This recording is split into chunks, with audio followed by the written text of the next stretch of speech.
Hey everyone, Shadow Rockets here, and today I have my local production specialist, Dr. Irrational. Hello, everyone. He pretty much, lives and breathes and dies cinema photography. Yeah, I sort of just consume all forms of media to the point of self-loathing and disgust. It's terrible. It's really. a problem. Sometimes it's all I do. I analyze a lot of movies, and I can't really stop, along with shows, and I can't really stop. Please help me. There is no end. You're finishing. There's no end. Anyway, This is happening. Today I wanted to bring him in and discuss two movies that I watched recently, one of which being Moana, and the other which I just watched Zootopia for the first time after many, many times of being recommended watching it by Dr. Irrational himself. So, to preface this, I recently watched Moana just today. He recently watched Zootopia just today. So we have the ability to remind ourselves of what the movie was about, generally speaking, and look at a different perspective. Most of the time, I like to look at movies from different perspectives, maybe even go back to other movies that I liked when I was younger and see if I've missed anything when I'm older, see if there's something different about it. And I feel like this will be something fun that we can do. For sure. So let's go ahead and get right into it then. I think we should start for the sake of it's your treat, you're the guest. We should start with Moana because that is the one that you watched most recently. Okay, so my initial thoughts on Moana, I'm gonna start with like the good talking points behind it. The hair. The hair.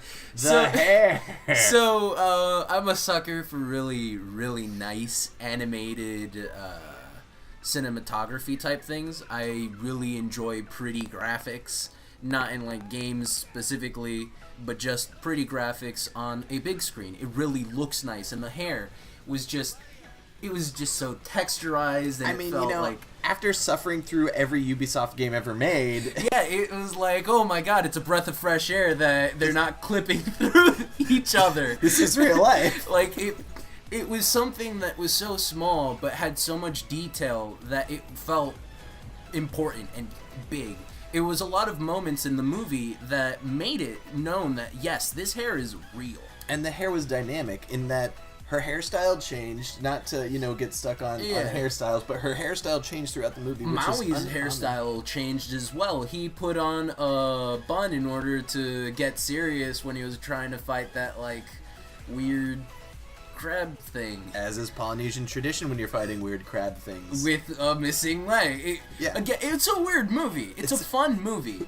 It's a good time. It's a fun time. I do want to point out, obviously, Disney, very meta. They reference many things, making statements like, oh, you're one talking companion away from being a princess. But that's the thing.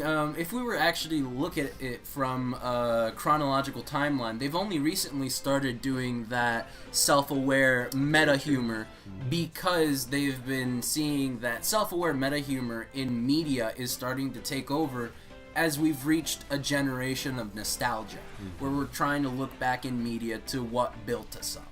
So it makes sense for them to poke fun at themselves for creating an entire genre of princesses. For years, over 100 years now. They bought the... Well, it's an interesting long story. It is a long story. Anyway, let's get, this is a good topic because we both were discussing this earlier, and if I'm correct in assuming, I'm probably going to be showing Final Fantasy 15 footage to this right now because I don't want to deal with copyright strikes of putting Moana footage up. Yeah. But I do want to point out the scenery, the location that they were in, just the artwork. It was very vibrant. When it needed to be dark, it was very dark. And the luminescent scenes in particular were just so... With the crab. Yeah, they were so dynamic and they were so beautiful. It felt, oddly enough, like a rave scene. It's hard, or... It's different to link it to that, but it just felt so poppy. It was in your face in that moment, and it's like, wow, I'm not even looking at this through 3D glasses, and it feels like it's coming at me. And you know, there's been a history of Disney in this. You have Alice in Wonderland with the cat doing all The sorts Cheshire of weird, Cat, yes, all of the crazy colorings and whatnot, and just the entire world of being very weird and colorful with there. You have more recently, and I guess the previous version had it too, but the Jungle Book. The I don't Jungle know if you've Book, seen the live action version. I haven't seen either of them, actually. So it's something that I should watch. the new version, the snake's eyes, I don't remember the snake's name. Poor Amory will kill me for that. But very colorful, very dark setting, and very colorful eyes. So it seems to be a movement that they're making to bring out more color to kind of support. I mean, they have the resources now. They've always had the resources. You could say it's just that up until this point, in terms of just animation quality and style, they didn't have the technology necessary to create such vibrant colors. That's what I'm thinking. Is the colorings in 100 years ago, not 100, 50 years ago, yeah, was much more bland than today. I mean, especially it's the with color palette that they could only work with. Right, You know? they don't have HD TVs with million pixel. A million 4K pixel high definition 4K resolution Will actually be in your real life vision. Will also cook toast for you in the mornings. It's no. Takes you out to dinner and calls you back. Yeah. Takes you out to Olive Garden, gives you a good night. Wow. Ooh.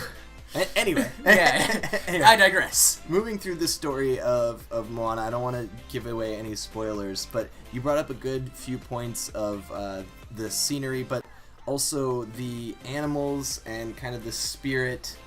It's a spiritual movie. The way that I would describe it, I was reading reviews before I went to go watch the movie, and something that one of the reviews said that it was better than Tangled, and I enjoy Tangled as one of Disney's better Disney movies. Another movie I recently watched, actually. It's a lot of fun, and I would put Moana in a different category simply because one was focused on a more like sarcastic fun, a sarcastic physical fun. With Tangled, it's very, I don't want to say raunchy, but it's very in your face with its humor, and Moana is a lot more spiritual with like the representation of spirits and ghosts and gods. They were all represented very well, especially the little coconut things. Oh my gosh, weren't those great? The creatures in this movie. I mean, from the chicken to the pig to the coconuts that are alive. The chicken's name is Hey Hey. All right. I don't remember the pig's name. But it's his fault. Yeah, it's all his fault. It's the pig's fault. No, it's not. The grandma. It's the chicken's fault. No, the grandma says, I don't know what happened out there, but I blame it on the pig. I mean, yeah, but it's all the chicken's fault for that one. For whatever The chicken, yes. The chicken's an idiot. With the coconuts, yes. With everything. All right, yes. The chicken is the token. Just they take stupid to another level. More dumb than you are, Go. You little dumb baby. Yeah, but I don't want to sit here and give all the praises to Moana, because that's not what I do. I had a couple of minor issues. It's something that's becoming complacent in Disney, which is they hit you with the emotions early. Now, I'm all up for taking the audience by surprise with an emotional appeal. And that's good. You're keeping the audience on your toes. But this has been something that's been happening as of late. And when your audience becomes conditioned to expect something saddening during the beginning, it loses its impact. And it lost its impact on me, not only because of that conditioning, but because it felt like it was too early and it gave away something that would happen at a later point. I don't really want to get too into it because it's such a big plot device. Yeah, no spoilers. But it's because of the fact that I recognized that it would be a plot device later in the movie, it sort of took me out for a bit. And I disliked that. That's fair. That's fair. I actually there were parts that I got much more emotional than others. Of course, the fight scene between the big bad guy and the main protagonist, Moana slash Maui.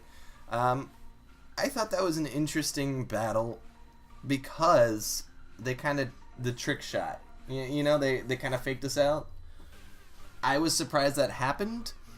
I was actually really mad That happened. that happened. Not the resolution of the fight, but the I'm here but I'm not here sort of thing. Do you remember that part where it's like we have this confrontation on the boat, and then we have a song number, Of course. and then we accept our fate. Oh, and then he just deuces out. Yeah, and then afterwards, yes. it's like, okay, then, so you've deuced out, and then all of a sudden you're back. There was no... It's like a... It's kind of generic, though. It's so convenient. It is incredibly convenient. And I'm not a fan of convenience for the sake of it. Because he didn't show any... He didn't show that he was going to come back at any point. I guess. But at the same time, he cared about the good looks, looking good. But at the same time, and I don't want to give away any spoilers, but it didn't really matter in the end. Because she kicked booty on her own in her own way. Yeah, she's... Anyway, this is running pretty long, so let's go ahead and get... Anyway, friends, I'm going to go ahead and cut this episode short. It's pretty long already, and I'm going to split the second half into another video that I will release on Wednesday. So, if you like this video, don't forget to like, favorite, comment, and subscribe, and show some love for Dr. Irrational by leaving a comment below. Shadow Rockets out.